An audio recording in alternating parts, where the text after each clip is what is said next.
ahora sí a lo que es el operatorio formal. El operatorio formal es el estadio máximo al que llega la inteligencia. Si bien Piaget habló de este momento, de este estadio, a partir de la adolescencia, a partir de los 12 años, eh, mm, Piaget no elaboró muchos estudios de si esto se modificaba en la vida adulta o no, pero bueno, otros autores que continuaron con su obra difieren por ahí de que la inteligencia en la adultez sea exactamente igual que en la adolescencia. Nosotros podemos decir desde la cátedra que en realidad, a ver, la inteligencia a nivel de quizás, por ejemplo, de la vejez, no es algo que en general en los contenidos que se dan de psicología evolutiva se vea. Sí, obviamente existen modificaciones de la inteligencia en la adultez mayor, digamos, en lo que podríamos considerar la vejez, y es importante tenerlo en cuenta. Nosotros vamos a tomar la teoría de Piaget y nos vamos a quedar en este momento, pero es importante saber que en realidad la inteligencia se sigue complejizando, se sigue construyendo, se sigue... A ver, no hay otro estadio, por lo menos no desde la teoría de Piaget, y entonces no podemos completar, podríamos decir, más allá de esto, lo que estamos planteando. Pero lo que sí digo es que la inteligencia, el sujeto sigue construyendo inteligencia, las experiencias se siguen sucediendo y uno no tiene de igual manera el desarrollo de la inteligencia en la adultez que en la adolescencia, ni mucho menos en la adultez mayor que en la adultez o adolescencia. Eso para que quede claro. Vamos a continuar con lo que dice Piaget. Esto comienza entre los 11 y 12 años, se va a continuar en la vida adulta. Y acá es importante esto que yo les decía en la etapa anterior, que lo real pesaba mucho, que el dato de la realidad pesaba mucho y que el niño no se podía desprender de él. Y que lo posible quedaba, digamos, subordinado a lo real. Acá lo real se desprende para poder empezar a incluir lo posible. El pensamiento se amplía de manera tal y que se amplía también gracias al lenguaje. Piaget tiene algunas consideraciones en cuanto a plantear que el lenguaje también ayuda en la ampliación del pensamiento y lo que aparece es que lo posible empieza a ser considerado. Y entonces el campo, podríamos decir, de acción del niño se amplifica muchísimo más hasta el infinito. Si nosotros incluimos lo posible, cualquier cosa puede ser posible. En realidad, lo posible tiene que ver con lo virtual, tiene que ver con aquello que no podemos manipular en este momento, pero que podemos quizás pensarlo. Y bueno, pues habrá que ver si puede ser, digamos, llevado a la realidad o no. En general, cuando hablamos de lo posible, tiene que ver con construcciones mentales respecto a datos de la realidad relacionados de manera, digamos, variada. Y en eso empezamos a ver que acá hay un cambio con respecto a las operaciones, porque antes teníamos la operación sobre el dato de la realidad concreto, entonces operábamos sobre ese dato, operábamos sobre, no sé, sobre números, operábamos sobre bolitas de masa o sobre, no sé, operábamos sobre una lectura de un cuento, o sea, había un ejercicio de concreto sobre la realidad. Acá empieza a hablar Piaget de ideas, de proposiciones, de una construcción eh, que tiene que ver con incluir el dato de la realidad en un concepto mucho más amplio, que es una idea, y a partir de ella empezar a operar entre ideas, entre teorías, entre hipótesis. Las operaciones formales implican una reconstrucción destinada a transponer las agrupaciones concretas a un nuevo plano del pensamiento. ¿Qué quiere decir todo esto? Quiere decir que ya no necesitamos el plano concreto, que esas reversibilidades que estaban limitadas por la forma y por el contenido empiezan a verse que ya no hay esa limitación, empieza a unificarse esas reversibilidades y a combinarse entre sí, y esa combinatoria que justamente digamos lo que posibilita la estructura del reticulado, esa combinatoria nos permite empezar a operar de forma variada y muy amplia con los datos de la realidad dentro de una idea. Esas operaciones de segundo grado tienen que ver con clasificar, seriar y enumerar, medir, situar, desplazar en el espacio, en el tiempo, pero ahora ya no lo hacemos con datos de la realidad.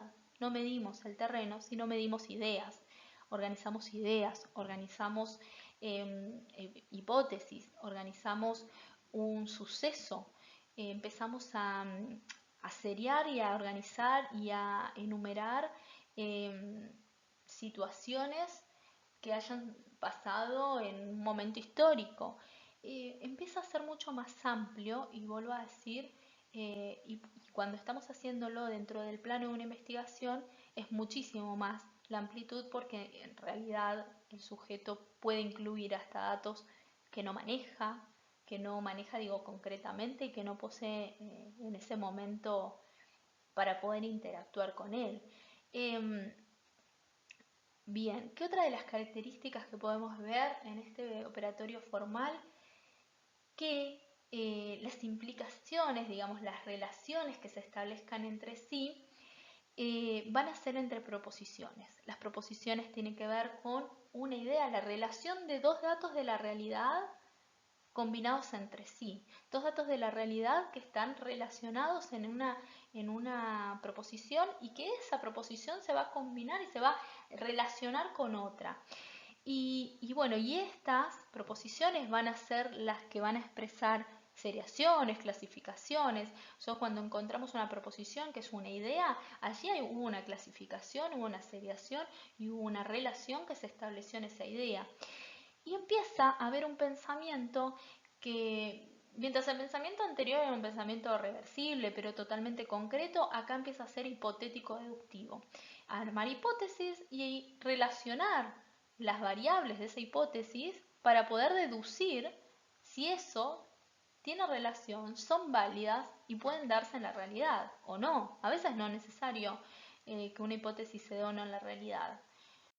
Otra de las características que tiene el operatorio formal es la liberación de las relaciones y clasificaciones que estaban apareciendo en el periodo anterior de su vínculo con lo concreto. Eso le posibilita a lograr que estas relaciones y clasificaciones puedan combinarse entre sí y establecer lo que se denomina operaciones de operaciones, en donde digamos, la combinación de objetos con ideas o proposiciones, englobándolas a los objetos dentro de una idea o una proposición, puedan a la vez implicar que estas mismas puedan relacionarse con otras proposiciones que contienen a su vez objetos que han sido ya, digamos, parte de una operación sobre la realidad.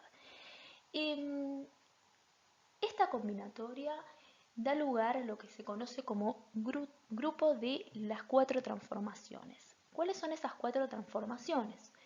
Toda proposición va a tener una directa o idéntica, que es la proposición tal cual como la estamos enunciando, una inversa o negación, que es, digamos, establecer lo contrario a lo que estamos, digamos, planteando respecto a nuestra proposición, la recíproca y la correlativa, que va a ser la negación de la recíproca. En los textos que ustedes poseen, Piaget plantea un ejemplo en donde dice, bueno, un adolescente, por ejemplo, si desconoce las relaciones o los efectos de una situación, puede analizarlos simplemente utilizando la lógica proposicional. Entonces él dice, bueno, establezcamos la relación entre ciertas detenciones de un cuerpo móvil y la luz de una lámpara. Entonces él dice, bueno, podríamos partir de la proposición de que la luz de la lámpara provoca la detención de un cierto cuerpo móvil. Eso sería la idéntica. Ahora, si yo quiero establecer la negativa o inversa de esa proposición, lo que estaría diciendo es, bueno, en realidad la luz puede no provocar detenciones en los cuerpos móviles. Eso sería como la inversa. Pero también, dice, puede establecer que en realidad la luz no es la que genera las detenciones, sino más bien que las detenciones son las que generan que la lámpara se ilumine. Entonces, allí vamos a tener un cambio de relaciones entre las variables de la proposición y vamos a establecer lo que se denomina la recíproca. A su vez, la correlativa va a ser, y va a ser, digamos, necesario comprobar que existe o no la negativa de esa recíproca, que va a ser su correlativa, em, en donde tendremos que comprobar si puede ser que existan detenciones que no generen la iluminación. ¿Esto qué quiere decir? Que nosotros cada vez que pensamos una idea, estamos simultáneamente teniendo cuatro posibilidades de poder establecer relaciones posibilidades de vinculación entre esas ideas que estamos relacionando y que a su vez si esto lo vamos combinando, vamos a conseguir una multiplicidad de combinaciones de variables. Justamente esto genera que lo que se establezca como estructura de este momento sea el reticulado, ¿no? El pensamiento ya no busca establecer un agrupamiento como pasaba en el concreto, sino que lo que busca es establecer relaciones como en red de vinculaciones entre esas preposiciones o ya sea negándolas, estableciendo su correlatividad o estableciendo su reciprocidad. Podemos decir que lo que se observa con este nuevo modo de pensar es que se abre el campo de operaciones que se puedan hacer sobre las cosas, porque ya no es necesario hacerlas sobre el objeto en sí, sino que se empieza a establecer operaciones sobre esas ideas. Por último, me gustaría agregar que en el operatorio formal también lo que va a suceder es que va a aparecer una nueva forma de egocentrismo. Nosotros veníamos hablando respecto a toda la teoría de Piaget, en donde diferentes momentos del desarrollo se van a ver momentos al principio de egocentrismo y luego de descentración, no solo de la acción, sino también del pensamiento y y del modo del sujeto de vincularse con los otros. En este momento lo que vemos es un nuevo modo de egocentrismo porque el adolescente empieza a utilizar el pensamiento como forma de vincularse con los demás y esto le permite empezar a buscar que el mundo se adapte a sus ideas, a sus formas de interpretar la realidad y entonces puede suceder que lo que veamos en este adolescente es un adolescente que teoriza, un adolescente que elabora hipótesis, que elabora historias, que justificaciones. Entonces vemos un adolescente que tiende a buscar que el mundo reconozca y adhiera a su forma de pensar sobre, digamos, la realidad en sí misma, ¿no? Sino que hay una defensa de su propia postura ante quizás la postura de los demás.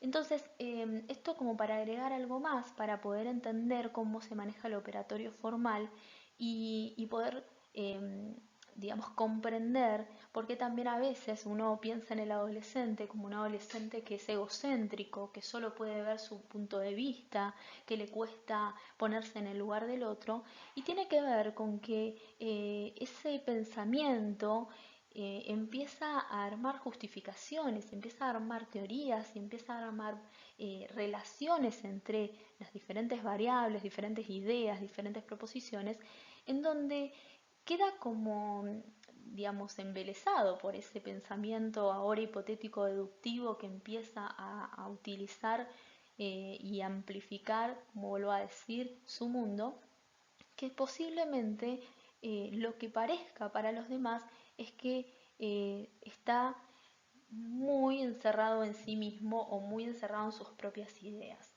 Entonces esto como para completar y con esto nosotros tendríamos un pantallazo general de lo que han sido los diferentes estadios de Piaget.